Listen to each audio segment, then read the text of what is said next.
course. What is that about? And so it looks like I have gone live on Facebook. So I'm going to take a second, Instagram, go over to Facebook and say, hello, people watching.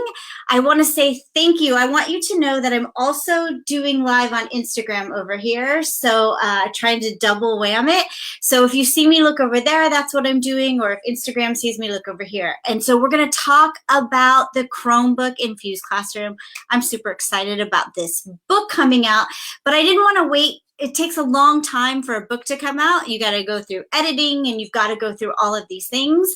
So I wanted to have an online course because I heard about all of these people getting Chromebooks and I want to make sure that we use them correctly. There's a lot of people out there who say that we're not using technology in the right way. So it's our time to show them that they're wrong.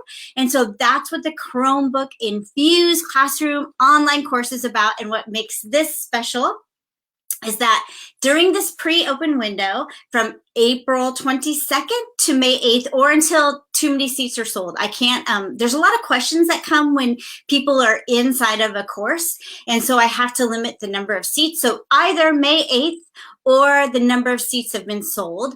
That it's 50% off. It's $99. I can't even believe it. I look at it and say, this is crazy that people are getting this for $99 because it's not just me. Trevor McKenzie of Inquiry Mindset is going to be there and dive into inquiry. He's going to be talking in this online course about that. So when you get Chromebooks, how are you going to do inquiry? Alice Keeler is going to be part of this online course. Casey Bell, Jeffrey Heil, who does great geo stuff. And we just have been working on that lately. And I'm like, oh my God, people are getting such good stuff. Alice is going to talk about the Google Classroom and math. We're going to have Jesse Lubinsky helping Jeff on the geo stuff. He's also going to be talking about VR. So this isn't just Holly. This is some experts saying, hey, you've got Chromebooks and we want to help you. And what's great about the online course is that if you get them and you have summer time to learn, this course gives you, you can do it when you have time. You can go back and watch certain parts. You can reflect on things. You can try them a little bit and then come back and watch it again. So an online course is really kind of cool. I should have done it with the Google Infused Classroom, but the Google Infused Classroom was a lot about pedagogy, about understanding by design and differentiation. And while that's awesome and been a great seller, we're going to look at different stuff in the Chromebook Infused Classroom. And what I've noticed that people have trouble doing, and that's going from analog to digital in effective ways. Like if you're going to write analog in digital, how can you do that in ways that really help the process for kids? And when you're going to go digital with math, what does that mean? Hi. And thanks everyone for coming, by the way. And I'm super excited to see your questions later as well. And hopefully people will watch this later and can send some questions my way. I don't know how that'll happen. I can send it in my email.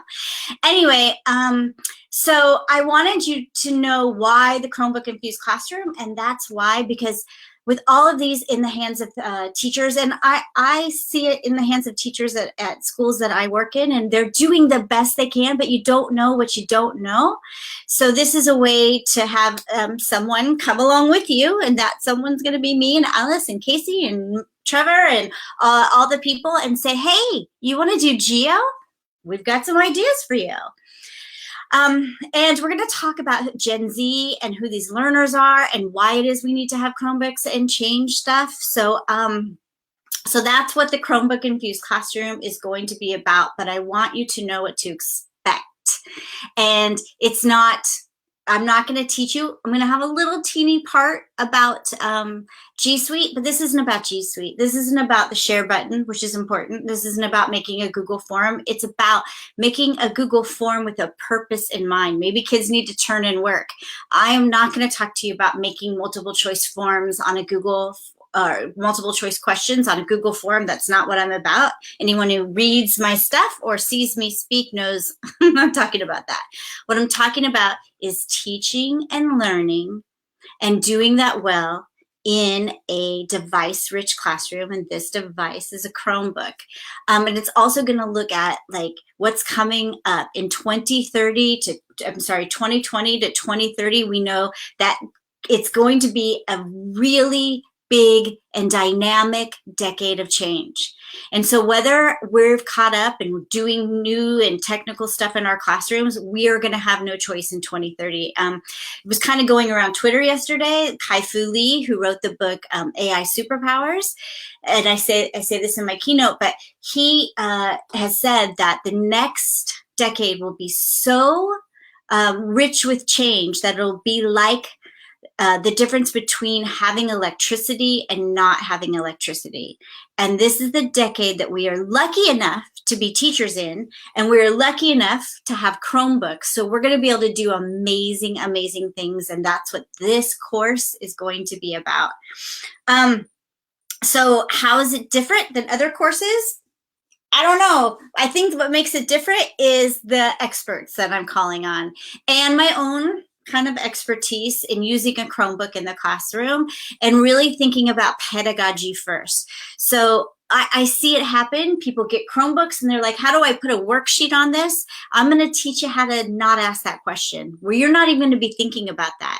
So there are 10 modules, and I'm going to see if I can pull up this module. I had it up and then we went, I'm going to have to go with my memory. But it's 10 modules, and the first one is why. Like, you have a Chromebook. Why do you have a Chromebook? What is it like? And so we're going to first, I mean, literally, I'm taking my Chromebook. This is my favorite Chromebook, by the way. Touchscreen Acer. And I'm going to show you, like, how do you turn it on? How do you do some of those things? What are the shortcuts? When I want to take a screenshot, what happens? You might be past that, but some people aren't. And then we're going to look at Gen Z as the people. We're going to look at the 5G world that 2020 is going to bring us. 5G is being developed here in San Diego, where I am at. And 5G is going to bring speeds to our phones that are 600 times faster, and to our internet that are 150 times faster. Elon Musk says he's going to visit Mars and take people there by 2024. And this is the world we're going to be teaching with. So I want to make sure that we're ready. So we look at that part, then we're going to have some quick looks, because sometimes people are talking SAMR and sometimes people are talking DOK, and we don't know what that is. So for your teachers who are just getting Chromebooks, we're going to have this quick look series. What is SAMR? What is DOK? What do you mean by 4 C's and why are they important? So there's this little part there. And then we're going to get into, and you know what? I'm just going to have to pull this up because I want to make sure that I tell you this right. So I'm just going to the link that's right here, Infused Seats, because that has the actual outline, and you can look at it with me if you want, or Infused Seat, I believe it is. And when you go there, it's the sales page. Now, this is an outline that will be populated June 6th. So this is pre-order. I'm going to reopen the window in June for a few weeks, but it's going to be $199, which is what it's worth. It's not worth $99. You're getting a huge value. Holy Toledo. I can't believe how good of a value it is. Anyway, so we're going to look at the framework that you might have seen in the Chromebook, Google Infused Classroom, which is we're going to use the devices to make student thinking visible. How do we do that? With Flipgrid, with Book Creator, with Adobe Spark, with Seesaw, with some of these great apps. We're going to look at what is the difference between digital literacy and digital fluency. These are things like it's a little bit of a pet peeve for me. I think we're not talking enough about digital fluency. And we need to be, especially when these kids were born into a world with smartphones, tablets, and computers, and this is their world, and it's the basis of how they learn. Then this is my favorite part, and I shouldn't say that. It's like telling someone you have a favorite student. But my favorite part is the assessment part, the assessment on a Chromebook. What does that look like? Because I'm going to tell you up front, I'm not going to talk to you about multiple choice questions on a Chromebook. I'm going to talk to you about getting in kids' heads and knowing when they know something and when they don't, and how we can really get inside their heads with the Chromebook and not ask them to, pick from 4 answer choices. We're going to be better teachers than that in 2020. We're going to look at making thinking visible. That's something for Ron Richard and the people out of Harvard, but we're going to take that and we're going to add technology, something that they haven't done that I've seen to it.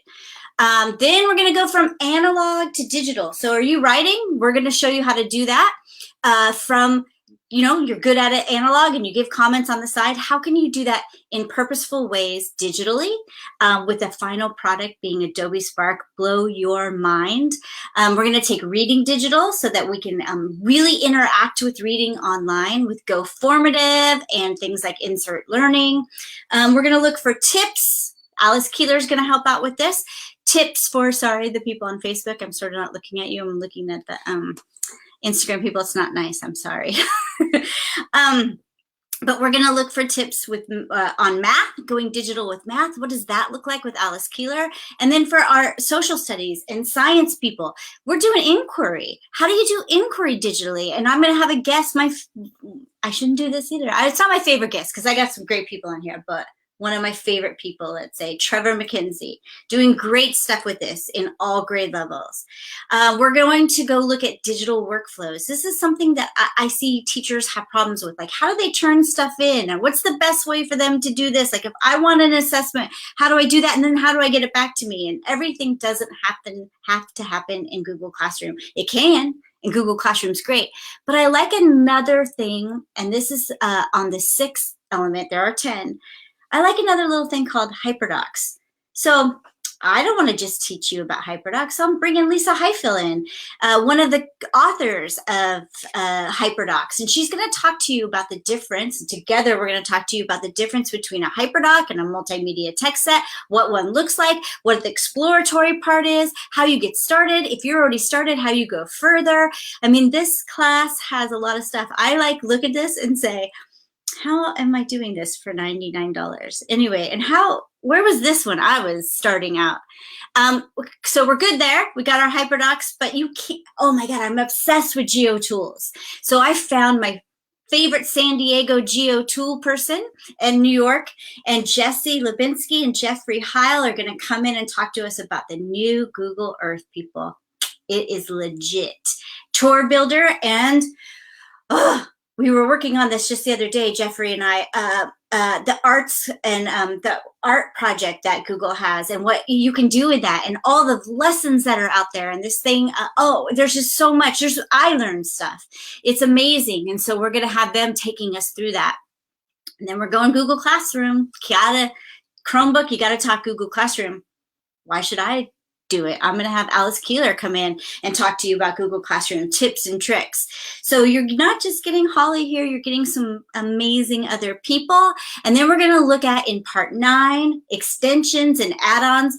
One of my faves is Screencastify. You might have seen Alice and I there last week. We're going to be looking at Google Keep, Text Help, Pear Deck, all of the Wakelet. If you're not using Wakelet, you will be. And you'll be loving it. And some other 5 favorite tools that we'll break down. And then we're going to redefine, and check this out, redefine note-taking on a Chromebook with Sylvia Duckworth.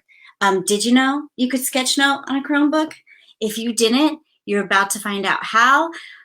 I'm like looking at this. Oh, I'm sorry. I love this. This is great. So I forgot Sylvia Duckworth. I didn't forget, but I just get so excited. And then we're going to start winding it down a little bit with looking at Google certifications. How do you get level 1 certified? What does it mean? How can you do it? What are the best ways? And who am I going to call? Casey Bell. So Casey Bell's coming in on that section. It's going to be amazing. We're finishing it tomorrow, and it's all going to be uploaded June 6th. You can start learning over the summer. I mean, it's good stuff. So for those people who are in charge of the implementation at their school or they're a leader at their school, I've brought in some experts who have done Chromebook rollouts. So one of my favorite stories comes from Pomona and Pomona Unified School District just up the road in the Inland Empire here of Southern California. They did their rollout over 4 years, and it's a really interesting story. And they are pretty much a Title I district. They have actually a story of 2 cities. They have pretty uniquely they have Well Off and they have Title I. And so how was this rollout impacted by that? And how did they take these Chromebooks and help lift up their community? Such a great story. We're going to have a teacher-led rollout from two of my favorite people from Mayo Pac, New York. You're going to love this. When the administrators wouldn't do it, they were like pushing and helping and doing, and so they now have Chromebooks. And hi, Facebook, I keep not looking at you. We're going to do 2 tech coaches. Lisa Heifel's one of them, and her tech coach partner, Scott. And we are going to look at how they just did the rollout and how they got their teachers prepared. And then finally, and we may have 2 more, actually. I'm hoping Australia will film with me, and I'm hoping Jeffco will film with me. But if they don't, we have instead Jason Marquis, who's pretty much like kind of the founder of these Chromebook schools. Like, he's one of the first person to have Chromebooks, gave them to his teachers. It's been 5 years now. Now they're going down this personal learning route, and he's going to talk about like, what has it been like for 5 years? So if you're a leader, or you have a leader at your school who's like, I don't know about Chromebooks, you could say, take this course and you can learn how to do the rollout. So it's pretty rich. It's pretty rich. So I'm going to come back over. Sorry to the people who are on Instagram. I can't really see your questions. That's upside down like this. But I'm going to come over and, oh my gosh, Marilyn just sold. She got her seat. I mean, I feel the same way. I like sold myself. Does this, and so there's some questions, I'm going to look at them. And one person on Facebook asked, does the style of assessment provide data that we can share with your admins? It can, it's just how you wrap that data up. And you can also, it's not going to be, every kid got an A on this one question. No, it's not going to be that, but it's going to be like, my students are doing this. Here's what I see. Here's what I know. Here's what I know for sure. So, it's about maybe kind of rethinking that, right? So let me see something here. The course is not run through Google Classroom. It is run through something called Teachables. And I'm working, by the way, this is huge. I'm working with a university right now to get college credit for the people who take it. I'm going through the hoops, and hopefully that will be available by the time the June 6th comes out. But in the middle of you taking it, it will come, because it's gonna make it. So let me see if there are any other questions. It looks like there are not. If we've already been using Chromebooks, this is a great one. I like this. For 2+ years, does the book and course offer much for us? I think it does. Are you sketchnoting with Sylvia Duckworth? Are you? Because what we're not going to do is talk about Google Apps. And gosh, I can use a doc to share. We'll talk a little bit about that, but we're really going to talk about rethinking what teaching looks like in a Chromebook classroom. And rethinking means putting pedagogy first. So I use this example a lot. And so my first leadership around here in San Diego, not in Chicago where I was before. We had a bunch of different devices, but my first leadership was with iPads. And so these 4th grade teachers, when we got the iPads, had to do a missions project, because in California, we all had to do missions projects. So the thing that they did is they're like, oh, well, we can make movies about the missions project. But why? Like, why are you making the movies? And they didn't think about, they put technology on top of what they were already doing instead of using technology to amplify what needed to happen. And that's what we're going to talk about. Like, if you have to do something in your class, how can you rethink the way that you're using them? Now, if you are a 2-year+ Chromebook user and you've been using it in like crazy great ways, I'm not sure, but I always learn something from other people. I learned something, and I think I know a lot about geo. I learned something from Jeff when we were doing it just on Monday. So I'm going to think, and Jeff actually is a geo person, like on the Google Geo committee. He knows what's coming out in June. And by the way, everyone changes everything at ISTE. They upgrade everything. So I'm including that in this course. After ISTE, I'm going to go back in and tell you all, oh, well, now Seesaw does this, or, oh, well, now Geo does this. So I'm going to include that. But he knows what's coming out. So we're writing some of the stuff with some prior knowledge kind of thing. Anyway, I wish I could see questions, and I don't know. Yeah, it's been 20 minutes, so I'm losing people, but that's okay. So, the course is at, and you can see the outline, and it might say that you can like get in, but there will be no content there. I'll shut it down for a day and bring all the content in. And the course is at bit.ly Infused seat. So grab your Chromebook Infused Classroom seat. And after May 8th, or the number of seats that I think is enough cells, then it'll close. It'll be done. And I'll open it probably for like a week and a half, maybe 2 weeks in June. And it will be at full price for $199, and then it'll close again because we want to not have too many people in at one time, and then I'll reopen it, and I don't know when. So anyway, I hope, let me see if there are any more questions. Really excited about, even if you, Daniel, good questions. Even if you don't have touchscreens, Sylvia has some recommendations for you that are really good, because I do have a touchscreen, but my students don't. Although I hope everyone starts to get the touchscreens because they're pretty cool. And I think that's like can be a replacement for iPads. To give kids in lower grades the Chromebook without the touchscreen might be a bit of a misplacement of Chromebooks. Anyway, thank you all. Lots of great stuff in here. I promise there'll be something for everyone. We also, I forgot to tell you, as a bonus, I don't know why I'm doing all of this, but I'm in a good mood. As a bonus for people who buy the,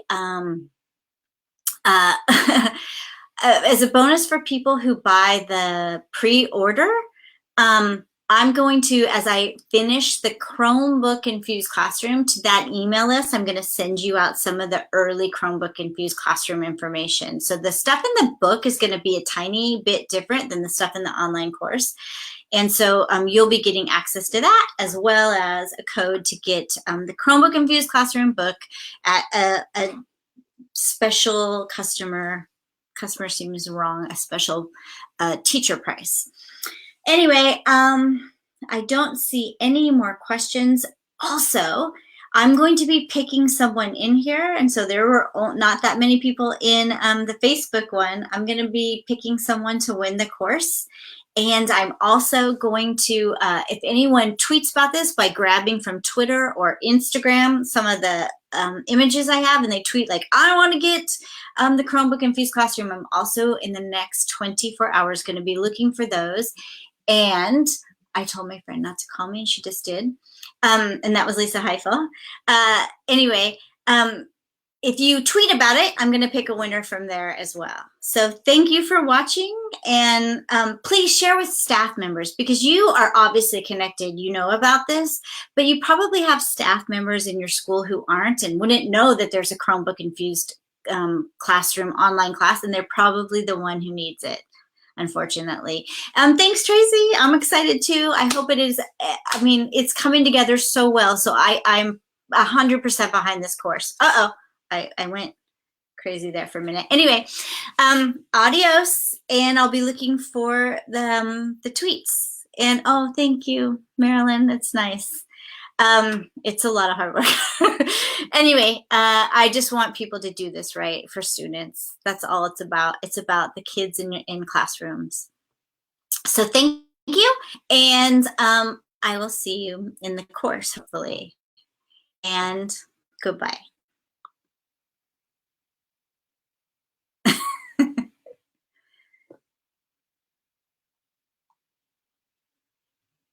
And Lisa keeps texting me. Okay. And I'm going to turn this off. And thank you, everyone.